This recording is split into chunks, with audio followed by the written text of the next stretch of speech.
बिहार विधानसभा चुनाव में यूं तो अभी काफी वक्त बचा है, लेकिन बीजेपी ने अभी से तैयारी शुरू कर दी है।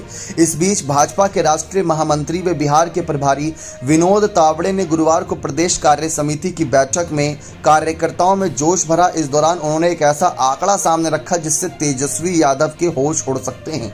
इस डेटा को लेकर विनोद तावड़े काफी उत्साहित दिख रहे हैं। इस दौरान उन्होंने विधानसभा चुनाव में जीत का दावा किया। उन्होंने लोकसभा चुनाव में बेहतर परिणाम के लिए बूथ स्तर के कार्यकर्ताओं का अभिनंदन किया।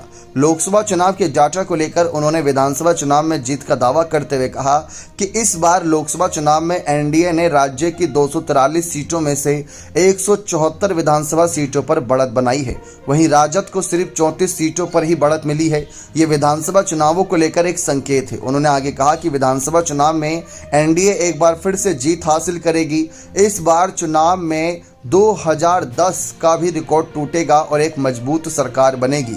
कांग्रेस पर निशाना साधते हुए उन्होंने लोकसभा चुनाव में कांग्रेस को करारी हार का सामना करना पड़ा और 13 राज्यों में उनका खाता तक नहीं खुला। जनता ने उन्हें नकार दिया। राहुल गांधी पर निशाना साधते हुए उन्होंने कहा कि वो सदन में ऐसा दिखाने की कोशिश कर रहे हैं जैसे कांग्रेस ने जीत हासिल करी है। बीजेपी ने इस बार जितनी सीटें जीतनी हैं उतनी कांग्रेस पिछले 3 लोकसभा चुनाव में भी नहीं जीत पाई। विनोद तावड़े के डाटा की माने तो तेजस्वी यादव के लिए आने वाला सफर कठिन होने वाला है।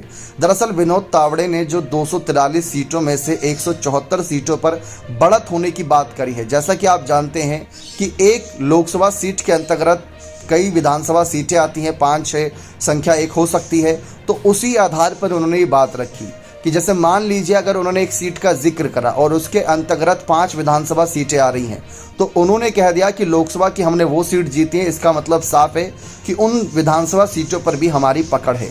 लेकिन हमें ऐसा लगता है कि शायद उनका ये बयान गलत तरीके से, क्योंकि अगर ऐसा हो रहा होता तो 2019 में इस आधार पर तो एनडीए दल ने करीब 39 सीटें जीती थीं, लेकिन उसके बावजूद आरजेडी ने क्या जबरदस्त पलटवार किया था। लोकसभा चुनाव के नतीजों को विधानसभा के चुनावी नतीजों से कंपेयर करना ही कहीं ना कहीं एक तरीके से गलत हो सकता है। अब देखते हैं कि विनोद तावड़े ने जो डाटा पेश किया है क्या वो सच साबित होता है या नहीं। अगर सच साबित होता है तो नीतीश कुमार के लिए भी अच्छी खबर है, क्योंकि 243 में से 174 सीट पर बढ़त ये एक शुभ संकेत है। लेकिन तेजस्वी यादव जरूर इस पर वार पलटवार करते नजर आएंगे। बने रहे चैनल के साथ। बहुत बहुत धन्यवाद।